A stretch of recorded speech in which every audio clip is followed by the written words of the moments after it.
Assalamualaikum warahmatullahi wabarakatuh. Selamat pagi, salam sejahtera untuk kita semua. Perkenalkan, saya Aprilia Sri Rahmayanti, dosen program studi Sarjana Farmasi Institut Kesehatan Mitra Bunda. Pada kesempatan kali ini, saya akan menjelaskan terkait mata kuliah yang saya ampu, yaitu farmasi klinis. Video ini dibuat sebagai syarat sertifikasi dosen pada tahun 2024, yaitu pernyataan diri dosen untuk kinerja Tridharma Perguruan Tinggi atau PDD UKT Perguruan Tinggi khususnya dalam bidang pengajaran. Baiklah, saya akan memulai menjelaskan terkait deskripsi dan informasi terkait mata kuliah. Mata kuliah farmasi klinis merupakan mata kuliah wajib di program studi Sarjana Farmasi dengan beban SKS 2 SKS dan dilaksanakan pada semester 7, di mana farmasi klinis merupakan ilmu farmasi yang mempelajari tentang standar pelayanan dan pemberian edukasi terkait obat-obatan pada masyarakat di fasilitas kesehatan seperti rumah sakit, klinik maupun puskesmas. Bahasa pengantar dalam mata kuliah ini adalah bahasa Indonesia, di mana mata kuliah ini juga dilakukan secara tatap muka dengan metode belajar yang aktif dan mengutamakan peran mahasiswa dalam proses pembelajaran, yaitu diskusi kelompok, conceptual learning melalui learning.ipnd.ac.id serta capaian pembelajaran dalam mata kuliah ini. Adapun capaian pembelajaran dalam mata kuliah ini, yang pertama, mahasiswa mampu bekerja sama dan memiliki kepekaan sosial serta kepedulian terhadap masyarakat dan lingkungan. Yang kedua, menunjukkan sikap bertanggung jawab atas pekerjaan di bidang kefarmasian secara mandiri. Kemudian yang ketiga, mampu melakukan pelayanan kefarmasian khususnya di bidang klinis dan komunitas. Kemudian yang keempat, mampu menelusuri dan menyediakan informasi sediaan farmasi dan alat kesehatan secara tepat, akurat, dan sesuai dengan kebutuhan masyarakat. Dan yang terakhir, untuk capaian pembelajarannya, mahasiswa mampu memahami konsep teoritis ilmu biomedis atau basic biomedical science dan ilmu kefarmasian serta farmasi sosial, perilaku, administrasi atau clinical science secara mendalam. Adapun sub CPMK yang didapatkan dalam proses pembelajaran farmasi klinis, yang pertama mampu menganalisis tentang tahap-tahap dan komponen screening resep. Kemudian yang kedua, mampu menganalisis manajemen penggunaan obat. Kemudian yang ketiga, itu mampu menganalisis penggunaan antibiotik yang baik. Kemudian yang berikutnya ada terkait edukasi pasien tentang obat. Kemudian terkait screening dan dispensing penyakit gastrointestinal, kardiovaskuler, penyakit diabetes mellitus, kemudian penyakit endokrin, ada penyakit pediatrik, ada penyakit obgyn, kemudian ada penyakit infeksi, penyakit kulit, penyakit saraf, serta penyakit psikiatrik. Kemudian untuk bahan kajian, yang pertama mahasiswa juga akan melakukan yang namanya screening resep. Kemudian yang kedua itu ada manajemen, bagaimana cara penggunaan obat yang baik. Kemudian penggunaan antibiotik yang bijak dan benar. Kemudian di sini mahasiswa juga akan mempelajari terkait SOAP dari penyakit gastrointestinal, kardiovaskuler, diabetes, endokrin, pediatrik, obgyn, penyakit infeksi, penyakit kulit, saraf, dan yang terakhir di pertemuan terakhir itu tentang penyakit psikiatrik. Oke, baik. Setelah dilakukan proses pembelajaran, tentu ada yang namanya evaluasi pembelajaran. Di sini untuk evaluasi pembelajaran terdiri dari 4. Yang pertama, diskusi kelompok dengan persentase sebanyak 20%. Kemudian ada nilai kuis sebanyak 25%. Kemudian untuk UTS di sini 25% dan UAS sendiri ada 30%. Total pertemuan dalam mata kuliah ini adalah 14 kali pertemuan, di mana 7 kali pertemuan sebelum UTS dan 7 pertemuan lagi setelah UAS. Adapun referensi yang digunakan dalam mata kuliah ini yang pertama ada GNC, kemudian ada Dipiro, ada kode Kimball, kemudian ada AdGlance, ada TNP, kemudian ada terkait Kadoki, kemudian Kadigo, NCCN, kemudian ada standar pelayanan kefarmasian berdasarkan PMK, kemudian ada panduan nasional penanganan dari Kemenkes, dan yang terakhir ada dari BNF. Oke, selanjutnya mari kita lihat video pembelajaran farmasi klinis. Oke, jadi sekarang kita akan masuk dalam pembelajaran terkait farmasi praktis atau farmasi klinis ya. Yang pertama, Ibu akan ngejelasin dulu terkait capaian pembelajarannya. Ya, jadi capaian pembelajaran yang pertama, mahasiswa mampu bekerja sama dan memiliki kepekaan sosial serta kepedulian terhadap masyarakat dan lingkungan. Kemudian yang kedua, menunjukkan sikap bertanggung jawab ya atas pekerjaan di bidang kefarmasian secara mandiri. Kemudian yang ketiga, ada mampu melakukan pelayanan kefarmasian khususnya di bidang klinis dan komunitas. Kemudian ada mampu penelusuran dan menyediakan informasi sediaan farmasi dan alat kesehatan secara tepat, akurat sesuai dengan kebutuhan masyarakat. Kemudian yang terakhir, mahasiswa di sini mampu memahami konsep teoritis ilmu biomedis atau basic biomedical science. Kemudian ada ilmu kefarmasian, kemudian ada farmasi sosial, perilaku, administrasi atau clinical science secara lebih mendalam. Nah, kemudian Ibu akan masuk di dalam sub CPMK. Jadi di dalam mata kuliah ini komponen-komponen ini yang akan kita pelajari selama kurang lebih 14 kali pertemuan ya. Yang pertama kita akan mempelajari terkait komponen dari screening resep. Jadi screening resep itu terdiri dari apa saja sih? Kemudian yang kedua, mahasiswa mampu menganalisis manajemen penggunaan obat. Kemudian yang ketiga, terkait penggunaan antibiotik secara bijak atau tepat dan benar ya untuk penggunaan antibiotik. Kemudian memberikan edukasi pasien tentang obat. Kemudian tentang screening. Jadi di sini kita akan mempelajari terkait SOAP. Pernah dengar SOAP ya?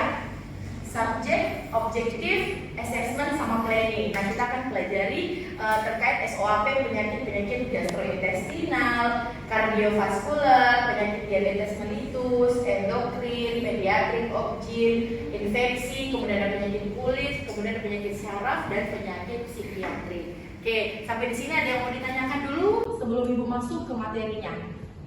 Belum ada ya? Oke, belum ada. Ibu jelasin dulu. Nah, resep. Ada yang tahu apa itu resep? Ada yang tahu? Angkat tangannya. Ya, coba Nila, silahkan.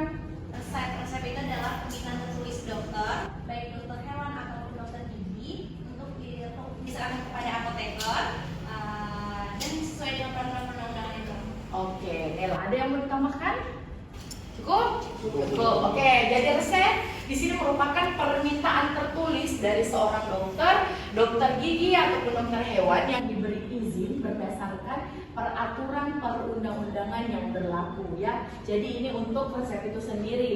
Nah, pembagian resep. Jadi pembagian resep kalau kalian lihat itu ada tulisan tanggal sih Bu, kok ada tulisan R sih, itu apa bagian dalam komponen apa. Jadi inskripsio itu adalah bagian yang ada tanggal dan tempat resep itu ditulis. Jadi pembagian tanggal misalkan Batam 12 Mei 2024 itu termasuk dalam inskripsio. Kemudian ada invocation itu tanda R di dalam resep. Kemudian ada preskripsio itu nama obatnya apa. Kemudian jumlah dan bentuk sediaan, signature tahu ya. Jadi aturan pakai ya. Ada yang tahu apa yang termasuk di dalam screening administrasi? Adri?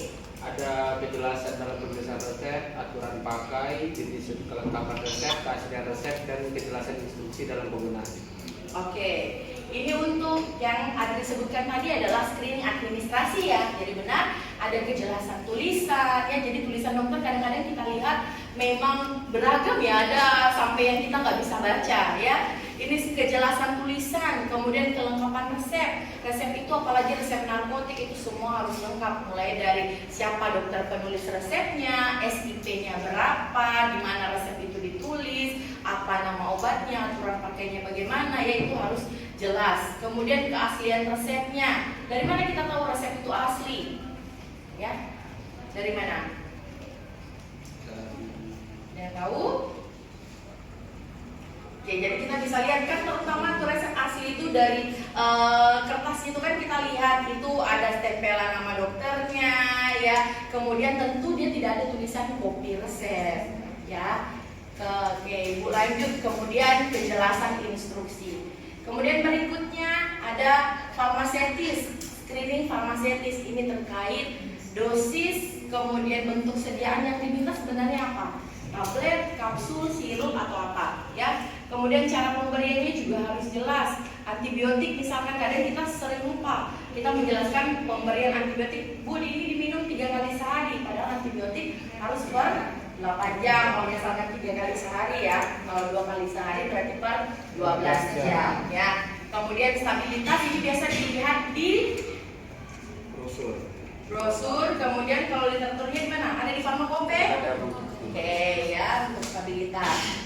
Kemudian untuk yang screening klinis ini ada dilihat dari apakah ini ada memberikan alergi, reaksi alergi, kemudian ADR-nya, adverse drug reaction, kemudian yang interaksi. Nah, interaksi di sini juga harus dilihat apakah ada interaksi obat dengan penyakit atau obat dengan obat. Ya, kemudian kalau kesesuaian ini bagaimana lama terapinya. Antibiotik biasanya bisa diminum paling lama berapa lama, ya. Kemudian ada dosis, cara pemberian, jumlah obat dan lain-lain. Oke, ini contoh yang akan Ibu paparkan terlebih dahulu. Jadi pada resep itu ada tertulis 125 mikrogram dalam 100 ml NaCl 0,9%. Sediaan yang tersedia itu adalah 500 mikrogram digoxin dalam 2 ml ampul.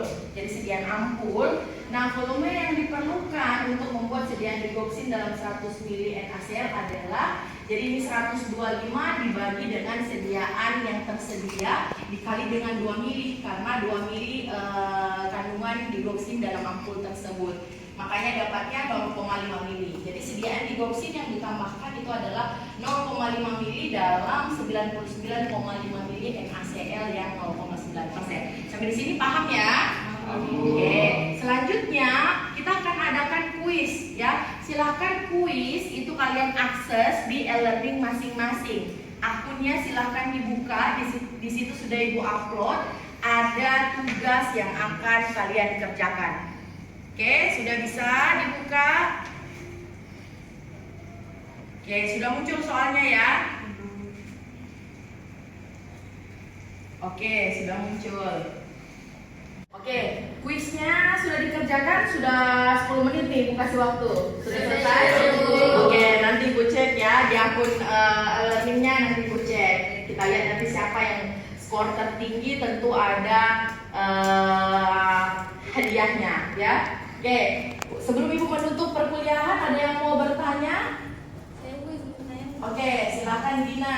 Oke, saya izin bertanya. Sini kan kita membahas tentang resep ya Ibu. Ya. Oke, nah jadi syarat di resep itu kan harus ada tanda tangan nih Bu. Ya. Nah, apabila di resep tersebut nggak ada tanda tangan dari dokternya, apakah kita sebagai farmasi boleh mengambil obat tersebut atau kita harus konsultasikan dulu ke dokternya Bu? Oke, bagus. Sangat bagus pertanyaannya ya, Dina. Jadi, apakah kita boleh melayani resep yang tidak ada tanda tangan atau paraf dari dokter? Ya, jawaban dari Ibu, tentu Dina harus konfirmasi dulu dengan cara misalkan kalau ada apotekernya di situ, apotekernya yang Dina tanyakan, Ibu ini tidak ada tanda tangan dokternya, ini bagaimana? Biasanya itu harus dikonfirmasi dulu ke dokter yang bersangkutan. Apakah benar memang dokter tersebut menuliskan resep seperti itu? Ya. Oke, baiklah, untuk pertemuan hari ini kita sudahi dulu. Untuk pertemuan selanjutnya jangan lupa kalian harus membaca terkait penggunaan obat. Minggu depan sebelum kelas Ibu mulai, Ibu akan kuis lagi terlebih dahulu. Ya, baik. Untuk mengakhiri kelas pada hari ini, Ibu tutup. Semoga apa yang kita pelajari hari ini dapat memberikan manfaat untuk kita semua. Billahi taufiq wal hidayah. Assalamualaikum warahmatullahi wabarakatuh. Selamat pagi. Waalaikumsalam warahmatullahi wabarakatuh. Pagi Bu.